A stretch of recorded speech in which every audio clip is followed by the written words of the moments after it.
जय हिंद, वंदे मातरम। प्यारे साथियों और सभी साथियों का स्वागत करता हूं आज क्लास में। और प्रिय साथियों, आज ही अपने रस से संबंधित पांचवी क्लास है। इसके पहले रस से संबंधित 5 क्लासें खत्म हो चुकी है और आज अपन साथियों पढ़ने वाले हैं रसों में पढ़ेंगे हमें सात्विक अनुभव। इसके पहले पिछली जो 4 कक्षा है वो 4 कक्षाओं का थोड़ा सा शॉर्ट में रिवीजन कर लेते हैं। अपन पढ़ रहे हैं साथियों रस, ठीक है। देखिएगा, रस सूत्र है। रस सूत्र आचार्य भरत मुनि ने दिया, जिसका जो है विभाव अनुभाव व्यभिचारी संयोगात रस निष्पत्ति है। इसके बाद देखिए बात करते हैं फिर विभाव के। इस सूत्र के अनुसार तो रस के 3 अंग है। एक साथियों विभाव और एक है अनुभाव और एक है साथियों संचारी भाव। किसके अनुसार? आचार्य भरत मुनि के सूत्र के अनुसार रस के 4 ही अंग या 4 ही अवयव है। लेकिन बाद में साथियों इसमें एक स्थायी भाव और जोड़ा गया है। और ध्यान रखिए स्थायी भावों की संख्या कितनी है? 9 है। तो रसों की संख्या भी कितनी मानेंगे प्रिय साथियों? ध्यान रखिएगा, रसों की संख्या भी 9 ही मानेंगे। यदि स्थायी भावों की संख्या 9 है तो रसों की संख्या भी कितनी मानेंगे? 9 ही मानेंगे। अब यहां पर अपन जो बात कर रहे थे साथियों, वो बात कर रहे थे अपन रस के अवयवों के बारे में। तो रस के 4 अवयव है। पहला इसमें स्थायी भाव है और स्थायी भावों की संख्या कितनी है? 9 है। स्थायी भाव बाद अपन ने देखे साथियों विभाव अपन ने पढ़ ली है। विभाव के बाद अपन ने अनुभव पढ़ ली है, अनुभव। और आज चलेगा साथियों उसी अनुभवों का जो अनुभव है, इनको 4 भागों में बांटा गया है। कौन कौन से साथियों? एक बांटा गया है सात्विक अनुभव, एक कायिक अनुभव, एक वाचिक अनुभव और एक है आहार्य अनुभव। इस प्रकार से इसको 4 भागों में बांटा गया है साथियों। एक बार पुनः देखिएगा कितने बातों रस के अवयव को कितने भागों में बांटा गया? 4। यानी कि अनुभव को पहला मान लेते हैं अपन। पहला माना कायिक अनुभव, फिर है वाचिक अनुभव। अगली क्लास में वाचिक अनुभव के बारे में पढ़ा अपन ने, कायिक अनुभव के बारे में पढ़ा है। और एक होता है आहार्य अनुभव और आज पढ़ेंगे अपन सात्विक अनुभव। इस प्रकार से ये रस की 5वीं क्लास है। प्रिय साथियों ध्यान रखिएगा, इस YouTube चैनल पर जिसका नाम टॉपर क्लासेस है, इस पे 2 क्लासें अपलोड होती है साथियों। एक शाम को 8 बजे होती है जो हिंदी साहित्य से, यानी हिंदी साहित्य अभी चल रहा है, इसमें व्याकरण चल रहा है, हिंदी काव्य शास्त्र चल रहा है। इसके बाद साहित्य भी चलेगा और इसके बाद शिक्षण विधियां भी आपको पढ़ाई जाएगी, भाषा विज्ञान भी आपको बिल्कुल निःशुल्क रूप से पढ़ाई जाएगी।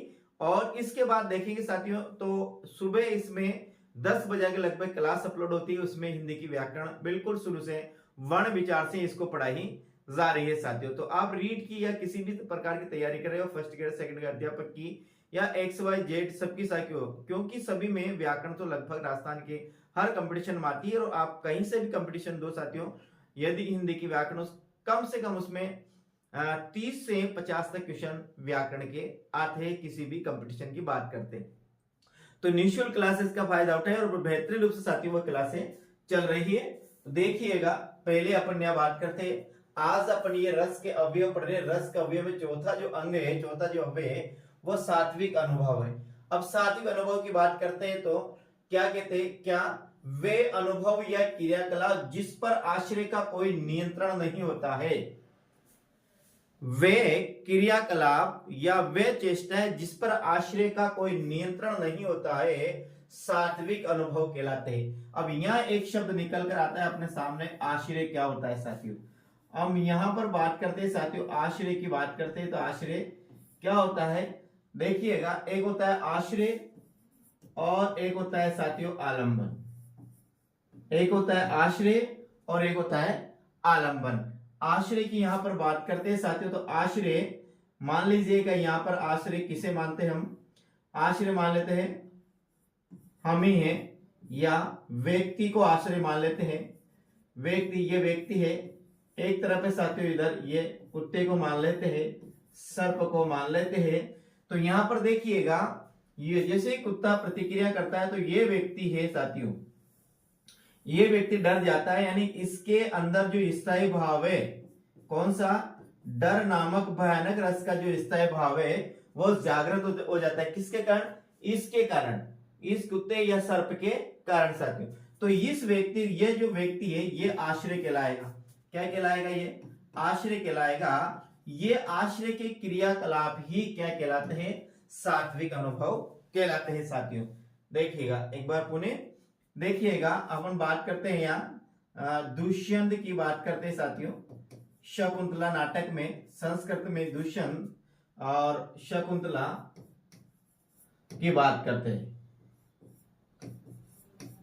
यहां देखिए, वन में यहां पर शकुंतला और दुष्यंत का मिलन होता है, दोनों एक दूसरे को देखते हैं साथियों।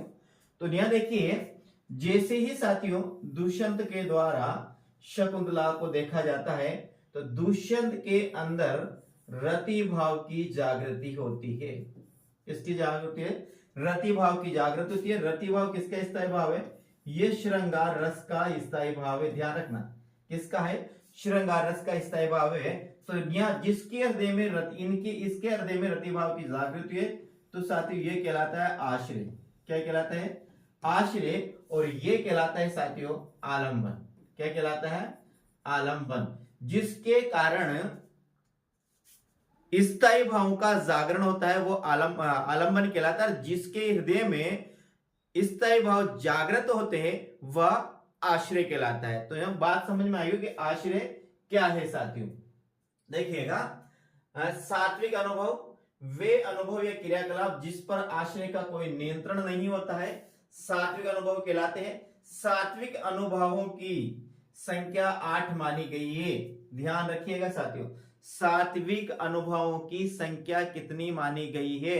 सात्विक अनुभवों की संख्या 8 है। कभी कभी एग्जाम में आ सकता है सात्विक अनुभवों की संख्या कितनी है, तो ध्यान रखिएगा सात्विक अनुभवों की संख्या है 8 साथियों। आगे बात करते कौन कौन से हैं? रोमांस, स्तंभ, संवेद, शोरभंग, कंप, विवर्ण्य, अश्रु, प्रलय 8। देखिए, रोमांच, स्तंभ, संवेद, शोरभंग, कंप, विवर्ण्य, अश्रु, प्रलय 8। इस प्रकार से आपको इसे याद करना है। रोमांच, स्तंभ, संवेद, शोरभंग, कंप, विवर्ण्य, अश्रु, प्रलय 8। इस प्रकार से आपको याद करना है। और इनकी संख्या कितनी है? देखो, यह कंप को वेपुत्य भी कहा जाता है साथियों। क्या? वेपुत्य भी, इसको कंप को वेपुत्य भी कहा जाता है। कंप का मतलब है यहाँ पर कांपना। क्या है? कंप का मतलब है साथियों कांपना। एक बार पुनः देख, इनको आपको कंठस्थ याद करना है। कंठस्थ याद करने का तरीका यही है, नहीं से याद करें। रोमांच, स्तंभ, संवेद, शोरभंग, रोमांच, स्तंभ, संवेद, शोरभंग, कंप, विवर्ण्य, अश्रु, प्रलय 8। रोमांच, स्तंभ, संवेद, शोरभंग, कंप, विवर्ण्य, अश्रु, प्रलय 8। रोमांच, स्तंभ, संवेद, शोरभंग, कंप, विवर्ण्य, अश्रु, प्रलय 8। रोमांच, स्तंभ, संवेद, शोरभंग, कंप, विवर्ण्य, अश्रु, प्रलय 8। इस प्रकार से आपको याद करना है। और ये 8 ही आपको याद करना है। ये एग्जाम में अक्सर यहां से प्रश्न आ जाता है साथियों। काव्य पंक्तियां भी यहाँ पर आ जाती है। बिल्कुल काव्य पंक्तियां यहाँ पर आ जाती है और वो पूछ लेता है कि इस काव्य पंक्ति में कौन सा सात्विक अनुभव है, वो भी अपन को निकालना आना चाहिए। और बाकी इनके नाम भी बिल्कुल जरूरी है साथियों। एक एग्जाम का मुझे पता तो नहीं कब आया था, ये शायद 18 या 16 के बाद है। बात करते हैं, सेकंड ग्रेड हिंदी की बात करते हैं। प्रश्न आया था कि निम्न में से सात्विक अनुभव नहीं है। क्या था? कि निम्न में से सात्विक अनुभव नहीं है साथियों। तो 3 तो इसमें से थे और एक था साथियों कायिक, ये था। तो ध्यान रखिए, ये सात्विक अनुभव है। रोमांस है, स्तंभ है, संवेद है, शोरभंग है, कंप, विवर्ण्य, अश्रु और प्रलय, ये सात्विक के साथियों सात्विक अनुभव नहीं है। ये किसका प्रकार? ये अनुभवों का प्रकार है साथियों। के जो कायिक अनुभव है अनुभव का प्रकार है। ये जो सात्विक अनुभव है, तो देखिए ये अनुभव है, अनुभव। तो अनुभव को 4 भागों में बांटा गया है। एक बांटा गया है साथियों कायिक अनुभव है, दूसरा है वाचिक अनुभव है, तीसरा है सात्विक अनुभव है जो अभी अपन पढ़ रहे हैं, और चौथा है आहार्य अनुभव। कौन सा है? आहार्य अनुभव। प्रश्न था कि निम्न में से सात्विक अनुभव नहीं है, तो सात्विक अनुभव कौन सा नहीं, ये कायिक सात्विक अनुभव नहीं है साथियों, ध्यान रखना। बाकी ये सब 8 क्या है, सात्विक अनुभव। एक बार पुनः सात्विक अनुभव क्या है, वे अनुभव या क्रियाकलाप जिन पर आश्रय का कोई नियंत्रण नहीं होता है, यानी कि किसी चीज को देखकर हम डर जाते हैं, किसी देख हमारे शरीर की रोमावली खड़ी हो जाती है, हम सूखे पत्ते की तरह कांपने लगते हैं, हमारे शरीर में पसीना आ जाता है, आंखों से आंसू निकलते हैं, आंखों से आंसू निकलते हैं, रंग पीला पड़ जाता है, आवाज का नहीं निकलना, ये क्रिया अपने आप होती है। इन क्रिया को करने की किसी की आवश्यकता नहीं पड़ती है। जैसे अपने किसी आश्चर्यजनक चीज को देखा, किसी अपने मृदु को देखा, किसी घायल व्यक्ति को देखा, या कोई अपने प्रेम के संबंध में कोई दृश्य देखा, तो अपने शरीर से ये सात्विक अनुभव होते हैं, ये अपने आप जागृत हो जाते हैं, इन पर अपना कोई नियंत्रण नहीं होता है, उन्हें सात्विक अनुभव कहते हैं। यानी शरीर के वे क्रियाकलाप जिन पर अपना कोई नियंत्रण नहीं होना सात्विक अनुभव कहलाता है। एक बार पुनः, वे अनुभव या क्रियाकलाप जिस पर आश्रय का कोई नियंत्रण नहीं होता है सात्विक अनुभव कहलाते हैं। सात्विक अनुभव की संख्या 8 मानी गई है। रोमांच, सोवेत, सौरभंग, रोमांच, सोवेत, रोमांच, स्तंभ, सोवेत, सौरभंग, कंप, विवरणी, अश्रु, प्रलय 8। रोमांच, स्तंभ, सोवेत, सौरभंग, कंप, विवरणी, अश्रु, प्रलय 8 आपको याद करना है। रोमांच, स्तंभ, सोवेत, सौरभंग, कंप, विवरणी, अश्रु, प्रलय 8, इस प्रकार से आपको याद करना। अब यहां देखते हैं साथियों, हम एक एक को देखते हैं।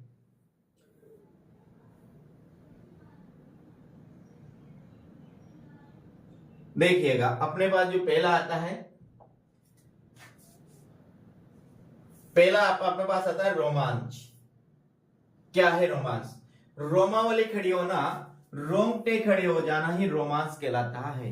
यानी कि किसी भी इस प्रकार के दृश्य को अपने सामने देखकर या सुनकर या पढ़कर, ऐसे दृश्य को देखकर, सुनकर या पढ़कर अपने शरीर में जो ये रोमावली होती है, अपने शरीर में जो रोम होते हैं, यदि ये रोम खड़े हो जाते हैं तो समझ लेना उन काव्य पंक्तियों में या उस स्थान पर या उस कविता में साथियों कौन सा होता है, रोमांच, सात्विक अनुभव होता है साथियों, ऐसे ध्यान रखना। इसके बाद आता है, देखे स्तंभ है, स्तंभ करते जड़, संज्ञा शून्य हो जाना, काष्ठ संज्ञा शून्य हो जाना, या फिर पाषाण प्रतिमावत हो जाना। यानी किसी दृश्य को सुनकर, देखकर या पढ़कर अपना शरीर एक मूर्ति के, पत्थर की मूर्ति के समान एक जगह स्थित हो जाना ही क्या कहलाता है, स्तंभ कहलाता है। एक स्तंभ की तरह खड़ा हो जाना, जो पत्थर का स्तंभ होता है, उस स्तंभ की ना तो इधर डुलना ना इधर, आंखों एकदम फटी की पटी रह जाना, बिल्कुल जड़वत हो जाना, निर्जीव शरीर हो जाना कुछ समय के लिए साथियों। यदि ऐसा दृश्य कहीं पर दिखाई देता है, कहीं पर हम पढ़ते हैं या कहीं पर ऐसा सुनाई देता है, तो उन काव्य पंक्तियों में उस स्थान पर जो होगा वो क्या होगा, स्तंभ सात्विक अनुभव होगा। एक बार पुनः देखिए, स्तंभ का अर्थ है, स्तंभ का यदि ये तत्सम तत्सम है, इसका तद्भव देखते तो स्तंभ का अर्थ होता है साथियों खंबा। क्या होता है? स्तंभ का अर्थ होता है खंबा। तो स्तंभ खंबे की तरह जड़वत हो जाना, खंबे की तरह यानी कि जड़ हो जाना, यानी कि निर्जीव हो जाना, शरीर का एकदम कैसा हो जाना, निर्जीव हो जाना। संज्ञा शून्य हो जाना, यानी संज्ञा शून्य का अर्थ भी वही ज्ञान रहित हो जाना, बिल्कुल निर्जीव हो जाना। काष्ठ संज्ञा शून्य हो जाना, क्या हो जाना, काष्ठ यानी काष्ठ लकड़ी के समान हो जाना, जिस प्रकार लकड़ी में कटी हुई सूखी हुई लकड़ी होती है, लकड़ी के समान हो जाना। पाषाण प्रतिमावत हो जाना, पत्थर की मूर्ति के समान हो जाना। यदि ऐसा कई दृश्य सुनाई देता है या हम पढ़ते हैं जिन काव्य पंक्तियों में, तो उन काव्य पंक्तियों में स्तंभ नामक सात्विक अनुभव होता है। आगे हम बात करते हैं साथियों, इसके बाद आता है सोवेद, और सोवेद का अर्थ होता है साथियों पसीना। जो अपने शरीर से पसीना निकलता है उसे सोवेद कहा जाता है। इसका अर्थ है पसीना आना, पसीना आ जाना। यानी कि ऐसा कोई दृश्य देखते हैं या फिर उसको पढ़ते हैं या फिर उसको सुनते हैं, जिसको सुनने से प्रिय विद्यार्थियों अपने शरीर में एकदम पसीना आ जाना, तो वहां पर सोवेद सात्विक अनुभव होता है। क्या होता है? सोवेद सात्विक अनुभव होता है। इसके बाद आता है शोरभंग। शोरभंग का मतलब है शोर यानी आवाज, शोर यानी आवाज, शोरभंग का मतलब है शोर यानी आवाज, और भंग का मतलब होता है टूटना। क्या होता है? टूटना, यानी आवाज का खंडित होना शोर भंग कहलाता है, जिसे हम लोग कह सकते हैं आवाज नहीं निकलना। किसी भी दृश्य को सुनकर, देखकर या पढ़कर अपने अंदर से आवाज नहीं निकलना ही क्या कहलाता है? शोर भंग कहलाता है साथियों। किसी दृश्य को सुनकर, देखकर, कई बार ऐसा होता है कि रात में हम सपना आता है, सपने में इतने डरे हुए होते हैं कि वहां पर हम पुकार भी नहीं सकते, अब आवाज निकालना चाहते हैं लेकिन आवाज भी नहीं निकलती है साथियों। तो वही चीज अनुभव कीजिए कि आपको रात में सपना आ रहा है, सपने में ऐसा दृश्य उत्पन्न हुआ कि आवाज नहीं निकल रही है। यदि ऐसा दृश्य देखने से, पढ़ने से, सुनने से यदि अंदर से आवाज नहीं निकलती है तो समझ जाना साथियों कि वहां कौन सा अनुभव है? मां शोरभंग सात्विक अनुभव। कंप का एक और नाम है साथियों वेपुथ्य। कंप का एक और नाम है कंप का वेपुथ्य, और वे से कंप का होता है कांपना। क्या होता है? कांपना, यानी कांपना, सूखे पत्ते के समान कांपना। जिस प्रकार सूखा पत्ता थोड़ी सी ही हवा में, बिल्कुल नाम मात्र लेस हवा में वो इधर उधर ऐसे कांपने लग जाता है, हिलने लग जाता है, उसी प्रकार यदि हम कोई ऐसा दृश्य देखते हैं या फिर ऐसा कोई काव्य पंक्ति पढ़ते हैं या फिर आपको कोई ऐसी चीज सुनाता है जिसको सुनकर, देखकर, पढ़कर किसके? आश्रय के हृदय में, किसके?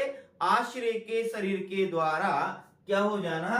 कांपना। आश्रय के शरीर कांपता है, वही क्या कहलाता है? कंप। ये जितने भी क्रियाकलाप है प्रिय साथियों, ये सब क्या है? ये आश्रय द्वारा किए जाने वाले क्रियाकलाप है। क्या है?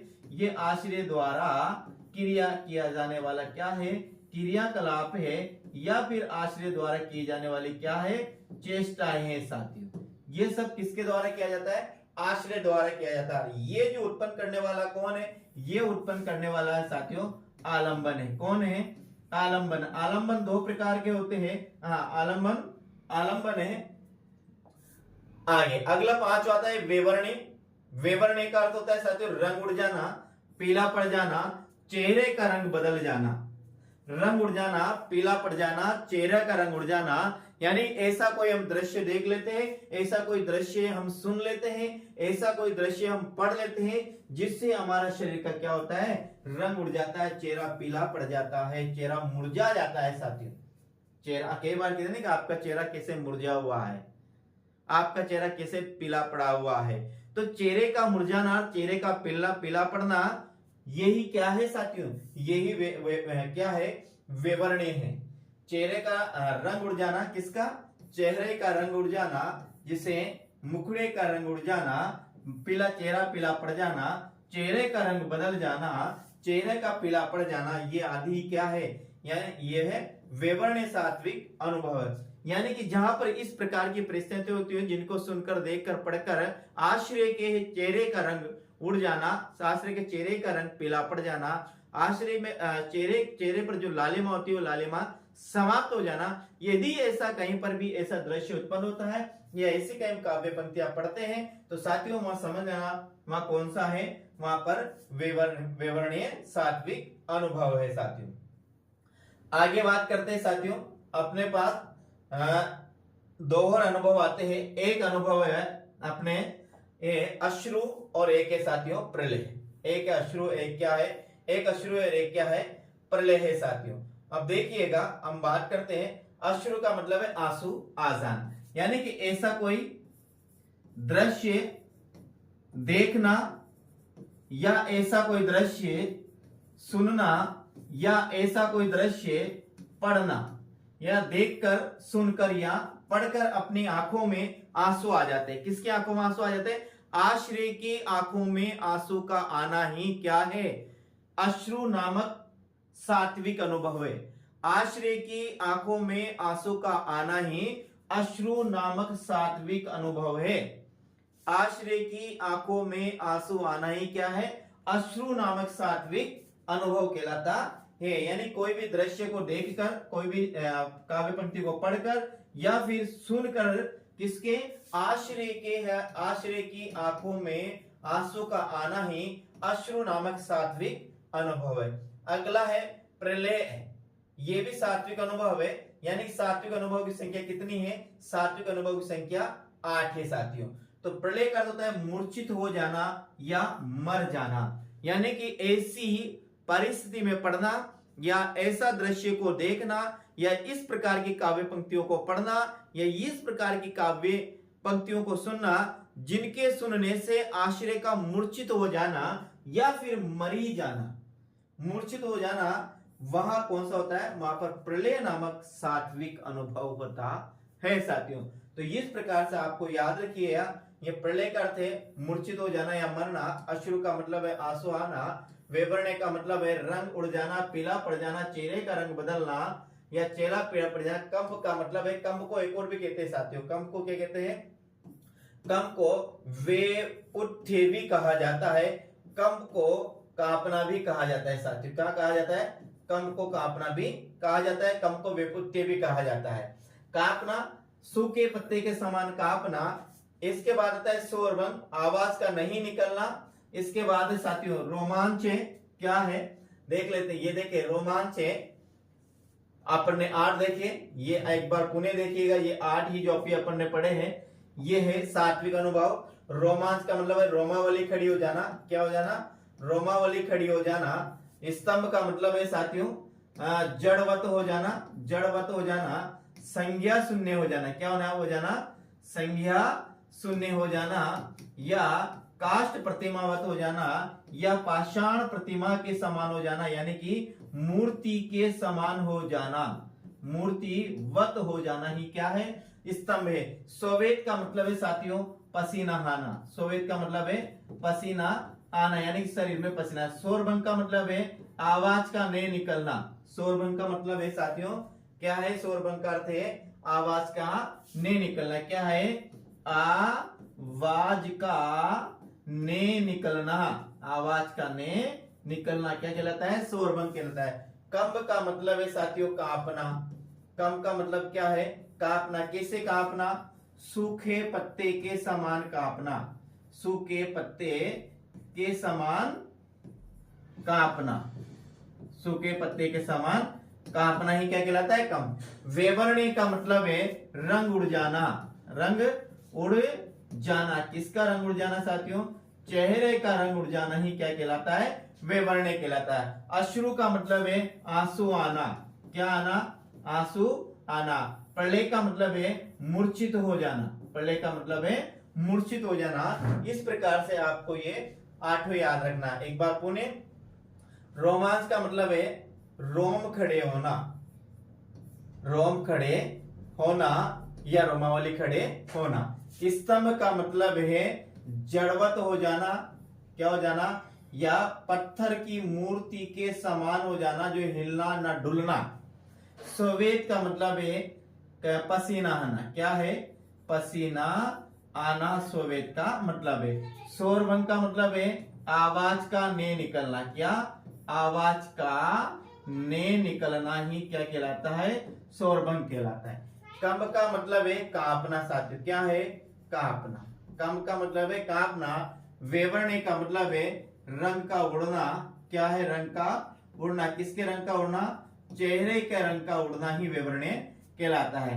अश्रु का मतलब है आंसू आना, क्या है, आंसू आना अश्रु कहलाता है। प्रलय का मतलब है साथियों मूर्छित हो जाना, क्या हो जाना, मूर्छित हो जाना या फिर साथियों मरना प्रलय कहलाता है। तो ये 8 है सात्विक अनुभव। सात्विक अनुभव वह अनुभव जिस पर आश्रय की कोई नियंत्रण नहीं होता है, आश्रय की क्रिया यानी कि आश्रय द्वारा जो क्रियाकलाप किए जाते हैं लेकिन उस पर उसका कोई कंट्रोल और कोई नियंत्रण नहीं होता है, उसे सात्विक अनुभव कहते हैं साथियों। तो सात्विक अनुभव की संख्या कितनी है, 8 है, जो अभी अपन ने देखी है। आगे बात करते हैं। देखिएगा साथ, एक और ध्यान रखिएगा, एक है भानुदत्त, काव्य शास्त्री के एक आचार्य का नाम आता है भानुदत्त ने जृंभा नामक नवा सात्विक अनुभव माना है, यानी कि एक सात्विक अनुभव का और उल्लेख किया है। वो किसके द्वारा किया गया साथियों, भानुदत्त ने जृंभा नामक सात्विक अनुभव का उल्लेख किया है साथियों। तो ध्यान रखना, ये यदि कभी एग्जाम आता है तो ये जो जृंभा क्या है, जृंभा नामक जो सात्विक अनुभव बताया है वो किसके द्वारा बताया गया? तो बताया गया साथियों भानुदत्त द्वारा 8वां जो सात्विक अनुभव बताया जिसका नाम है जिरंबा सात्विक अनुभव। जिरंबा याद रखना, भानुदत्त की ग्रंथ का नाम है शायद रस मंजरी। तो उनके द्वारा जो एक अलग ही नवा सात्विक अनुभव बताया और उस नवा सात्विक अनुभव कौन सा है? जिरंबा सात्विक अनुभव है साथियों। तो ध्यान रखना जिरंबा सात्विक अनुभव किसके द्वारा बताया गया है? ये भानुदत्त द्वारा बताया गया है। कौन से स्थान पर? ये 9 पर। लेकिन वर्तमान में अनुभवों की संख्या कितनी मानी जाती है? 8 ही मानी जाती है। रोमांच स्तंभ सोवेत सोरबंग कंप विवरणे अश्रु प्रलय 8। रोमांच स्तंभ सोवेत सोरबंग कंप विवरणे अश्रु प्रलय 8। इस प्रकार साथियों अपन आज की क्लास में क्या पढ़ा है? आज की क्लास में पढ़े अपन ने सात्विक अनुभव। उम्मीद करता हूं कि आज आपको ये सात्विक अनुभव समझ में आ गए होंगे। कैसे लगी क्लास मुझे आप कमेंट के माध्यम से जरूर पता कर जाएगा। और क्लास में पहली बार साथियों तो क्लास चैनल को जरूर सब्सक्राइब करिएगा, साथ साथ बेल आइकन दबाकर ऑल पर जरूर प्रेस करिएगा साथियों। मिलते हैं अगली क्लास में। राम राम, जय हिंद साथियों।